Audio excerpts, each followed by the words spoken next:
Hello there, and welcome to a video that is a little bit different than what I have done until this point, because today I will go ahead and talk about the news that surrounds the highly anticipated Hollow Knight Silksong. These news appeared on the 31st of December in the Edge magazine, and you might ask, why am I so late to the party?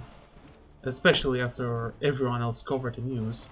Well, the problem was that I couldn't record this video because during the Christmas week I was actually gone and I couldn't record anything at all, so I had no way to get the video done. But now, here I am to present these news to you. Now, for those of you who do not know what Silksong is, you are in luck, as I'm here to tell you exactly that. Because I have never really mentioned either Hollow Knight or Silksong on the channel before, but I really wanted to do this video because I'm really excited for the game. Now, Silksong, or Hollow Knight Silksong, if you really want to use the full name of the game, is a sequel to the 2017 indie hit Hollow Knight. One of my favorite video games and one of my favorite Metroidvanias that I have played, and I've played quite a bit. When the original Hollow Knight launched, the fans were promised 4 expansions to the game, with the final one being the second playable character, which we knew as Hornet because on the Kickstarter you could see Hornet in the background as a little silhouette. Now, the first 3 expansions got released, but later, around 14th of February 2019, we got a little announcement, a video, which announced this supposed Hornet DLC, but not really as a DLC, but we found out that it will become its own game. The titular Hollow Knight Silksong. Edge is a magazine that focuses on video games and is published in the UK, but you can also get it online and even physical copies in other countries. But if you're very far from the UK and you want to read the article yourself, I do recommend getting it online, as physical can be quite costly. Now, you might be asking, why do we need to talk about Edge when it comes to Silksong news? And that is a very good question. Well, it's because these news were put in an interview inside of the magazine. It is the main article per se. It is the cover article. And there's also the fact that in the past, the magazine had another interview article about Hollow Knight, the original game. And I guess now that Silksong is in development, they have decided to do something similar with it too.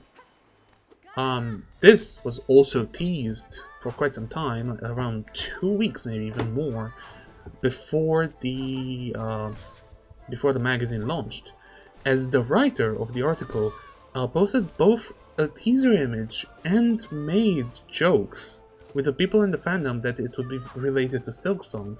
Stuff like the Milk Song meme or the Hornet is Void meme. And I think we all kind of know what would have happened if this wasn't really related to Silksong, but I do like to not talk about that. Okay, now that we got the general info out of the way, let's get into the meat of the article and talk about the details that were given throughout the interview itself, and possibly do a tiny bit of speculation, who knows. So, there were a bunch of different possible mobs and enemies teased, like Razor mode beetles, which could even pick up items, and possibly annoying and fast-flying enemies. There was also talk about an enemy that is disguised like a skull, and I think we have seen that in the first trailer itself, as it came towards Hornet at quite some speed, and a stampeding bug that goes like left to right, but it needs to accelerate so it doesn't go at the same speed, making it a bit more difficult to dodge, as the writer puts it. And as a little bit of a possibly late game part, or who knows. There's talk about enemies that could cut the silk you have collected, as in lower the amount of silk you have on your spool at a given time, which this could be interesting for the combat especially, as that would cut off most of your abilities possibly. Because if you remember, in Hollow Knight, the spells were tied to your soul, and if there would have been an enemy that could absorb soul from your meter, that would be interesting. Silk and song are very prominent in this world, where weary pilgrims have to journey to their destination carrying bundles of this silk, and gates are operated through music and melodic tributes. And it's even said that the language of the world looks a lot and is designed to be sort of like musical notation. Though this we have already known, well, because of the trailer itself, that that Silk and Song, the things, the concepts, are gonna be very prominent in the world and in Silksong itself, as the name says. And we also know that the general motif of the game is going up to the citadel, ascending. Instead of descending into the depths of a dead kingdom, you ascend the peaks of a dying kingdom. The enemy design, we've been told it is different because combat is faster paced, and because of Hornet herself and her gameplay design. The game also has a bigger focus on combat and less on platforming, so though I really hope we will see something along the lines of the difficulty of the White Palace, but more spread out. So platforming that's a bit more difficult than Hollow Knight, but not on the level of the White Palace and throughout the game itself. And because of Hornet herself, the rooms are a lot bigger, because they had to accommodate her size. Hornet. What do we know about her? Well, we know that she is the daughter between Hera the Beast and the Pale King. Between a combination between a bug and a higher being. As the knight, we've seen a lot of mystical things, like the dream essence and dreamies, paranormal things. Well, because Hornet is more bug than just pure concept per se, pure higher being in a way, she's much more physical, and the world itself is much more physical. There are less glowy orb things and magic bursts of light, and many more blades and traps. And even though magic will not be as prominent in Farnum, things like cults still exist, and weird things will happen, because music, as we know, actually has real power, like opening doors and possibly even controlling bugs. And because of this cult-like system, like the caste system, bugs even fight each other for the holy silk. Enemies will be a lot more intelligent as well. They will actually be able to interact with the levels / environment way more, possibly going up ledges and even following Hornet more than just going left and right on the same height axis as the player character, which in Hollow Knight there wasn't much of that. There weren't many enemies that could actually follow you throughout the room. Most of them stayed on the same platform that they were on, and rarely and mostly in Deep Nest, stuff like enemies following you from platform to platform actually happened. Or, well, flying enemies, but those are kind of free to go wherever you can. And it seems that there's this possibility that some enemies might be able to even pick up items, as there was one of those razor-mowed beetles that was carrying a moss berry, which that would be very interesting if they could just get items and run away with them or fly away with them, and you would need to go and catch them in order to get the item back. The pace of the game will be quite different, because In Silksong, you will be more in two states rather than a continuous state of being. You would be snapping between having both full health or very low health because of the new binding system. The binding system heals you way, way faster because you just, at the press of the button, you have 3 masks of heal. And because of that, there will be way more hazards and enemies that will deal 2 masks worth of damage or 2 points worth of damage.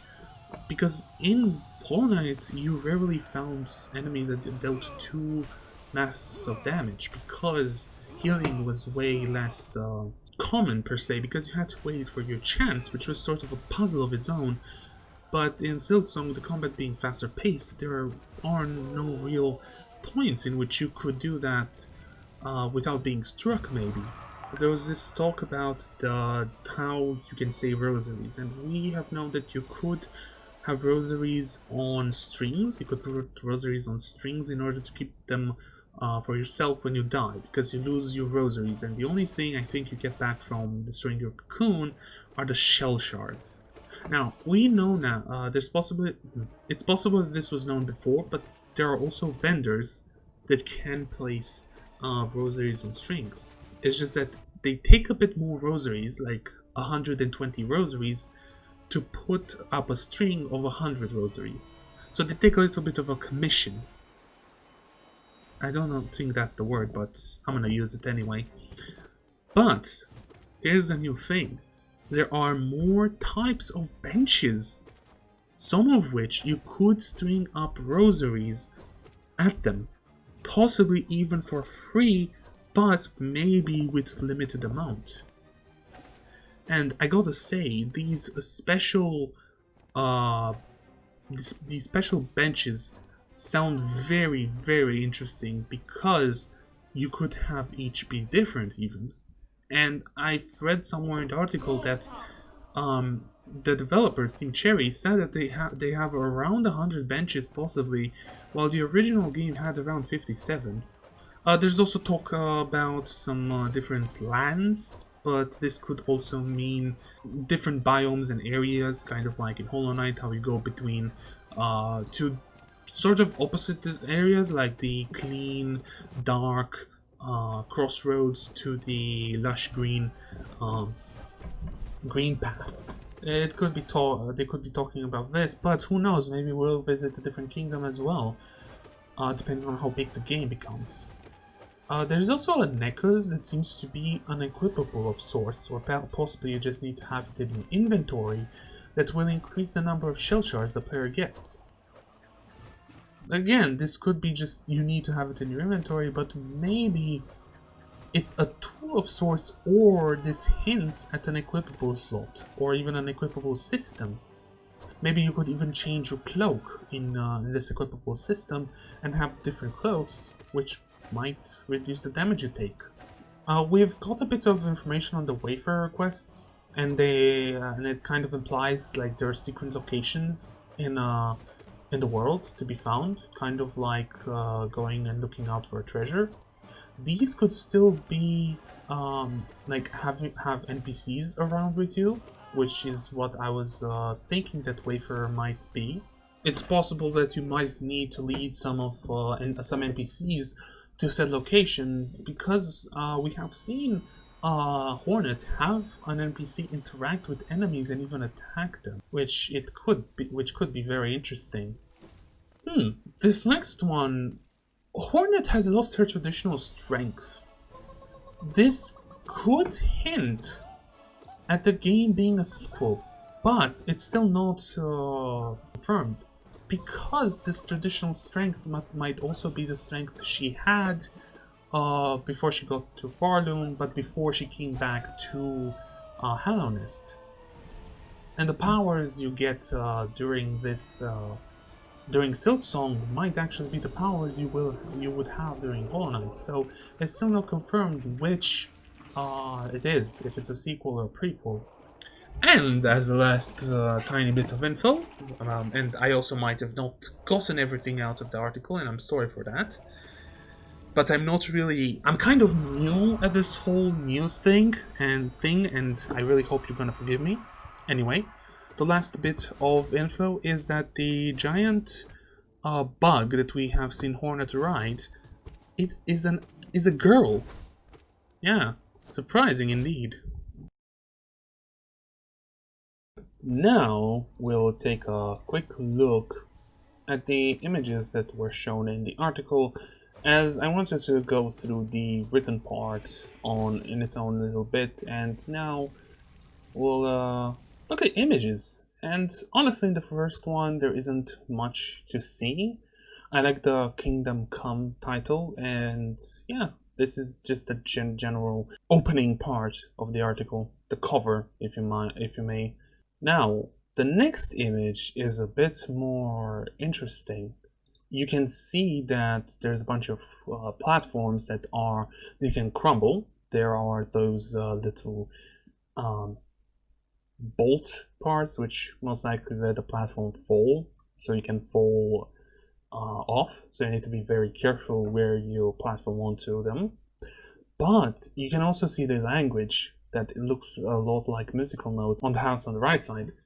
And possibly there are more ways to enter houses this time, as there are two doors that seem to be open on the right side and on the bottom left. We can also see the bell motif, as most of these houses look like bells. In this next image, it's very interesting.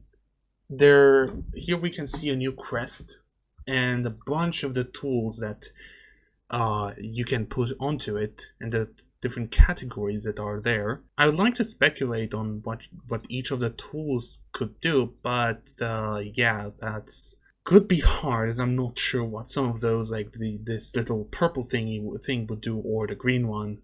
Now, there's a little interesting thing that's right in the middle of the crest, and also one that is on the top of the tool screen.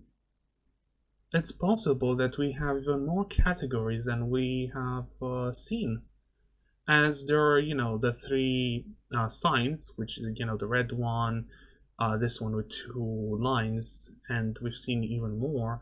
But there's also this little bit in the center, which seems to be very similar to the one on the top here. So I'm not sure how crests will work, but it's going to be very, very interesting when we're gonna get them in game to see how they interact with the Hornet.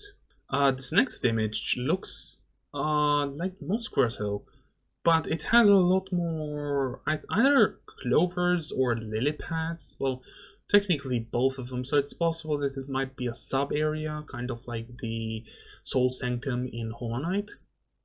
And we can also see the fan favorite mouse deers in here. They are actually quite cute. In this image, we see Hornet with a great slash, or something that represents sort of great slash. We cannot be too sure what it actually is until we get it in game and use it. It could be an effect from the crest that she wears at this moment, or it could also be the effect of a tool. There's also an enemy with a big shield, actually, so there's no way you hit him from the front. Yeah, here we have Hornet in possibly the Moss Grotto or sub area of Moss Grotto, singing at her needle, like on her needle actually, and sort of soothing this ant guy. This guy looks like one of the ants from the ant tribe, but it could be a totally different bug. This could be one of the areas we have seen already, like the Clockwork Tower or Greymore, but the most interesting bit in here are the spikes behind the masks that Hornet has. I'm not too sure if those are from the crest or from the tools, but my guess is that it's a system where she gets contact damage. Like, whenever you walk into an enemy, rather than only you taking damage, the enemy also takes damage. But I'd like this one to not be like Thorns of Agony, but more of a straight up contact damage rather than something springing out of Hornet and hitting the enemies. Other than that, there's a new possible enemy in the top right corner, but nothing really new. Well, there's this tool that looks like a boomerang, actually. A nice and tranquil town. I'm not sure if those are corpses in the background and the foreground, but yeah. Mm, Interesting. Oh, this is the one I have talked about before with the Wayfarer quest, maybe possibly having you work together with different NPCs. This enemy in the middle most likely has been stabbed in the back by the guys on the left side, and now Hornet is pouncing on him with the diagonal dash. And yeah, I think this is like an interaction between the two NPCs. But that is going to be very interesting to see if this is sort of a situation that only happens during a certain quest where you meet up with him, or with this NPC, or if this is something that could happen with multiple NPCs, depending on whatever you're doing at that point. I do wonder. There's also this bigger mask that's on top of one of Hornet's masks that we have seen before. This one is interesting as it seems to be either a new area or an in-between area. We see a bunch of houses to the right side, a bunch of bell houses to the right side, but this was honestly being between the Moss Grotto and Greymoor as well, or some other area. Because of all the reeds and water and dampness, I think this could be there could be Moss Grotto somewhere close, or even the coral area. Oh, and we also see Hornet's version of a throwing pin, like a bigger throwing pin, because Hornet does customize her tools to have that personal touch, which is very interesting. Oh yeah, this could be the Citadel. Well, it most likely is the Citadel. I'm not too sure if we have seen it before, but yeah, this is an interesting image. We can see those cultist guys that even took Hornet to Farloom, and we see that one of them actually uses string to connect it to his pin and may possibly throw it or use it as a whip to attack Hornet. But yeah, the background looks amazing as well, but there's not much to say here. And in the last image, oh man, we see what might be a boss. Its name is the Last Judge, so this could be some sort of late game boss. But my biggest question is, how do you dodge those fire rings? Well, we could have some sort of shadow dash, kind of in Hollow Knight, where you get invisibility frames during your dash, or maybe it's an earlier boss fight and you just need to stay in between the fire rings as they dissipate. Either one is possible, and honestly, I'm not too sure which one it will be. And thus we arrive at our last part of the video, where I engage in one of the favorite pastimes of the Hollow Knight fandom, which is speculating about the release of Silksong. Now, if I truly am honest, I still believe in the 14th of February release date, or that we at least get announcement of the release date on the 14th. Because at the start of the magazine, we have this little page talking about the magazine in general and the cover story, the Silksong article. And as a big title of the page, we have this quote, "Stealing hearts like Cupid, haunting me with her lovely music." This could be hinting at two things. It either is a reference to the fact that Silksong got revealed on Valentine's Day a couple of years back, or it could be hinting at this Valentine's Day, this coming Valentine's Day, that we will get something big then. I'm not sure. It could be the release date reveal, it could be just a blog post, only time can tell. There's also the fact that I've heard somewhere that the closer we're getting to the release date, the more news we're gonna get. So we will see in the next few weeks if we're gonna start getting more and more news, and if we do, 14th of February will be very likely as either release date or release date reveal, and then in 2 or 3 weeks time we'll get the game itself. But if that doesn't happen, it could come out at any time. It could come out at the end of summer or in the holiday season. That makes a lot of sense. And if not, there's always another Valentine's Day next year, right? I really hope that we're gonna get more news soonish, because I really want to make another video like this, and I really hope you enjoyed it. I've already said it and I want to say it again, this is the first time I do a video like this, and hopefully it's not the last. And yeah, if the game gets released before any more news, you're gonna know we're gonna see the first gameplay.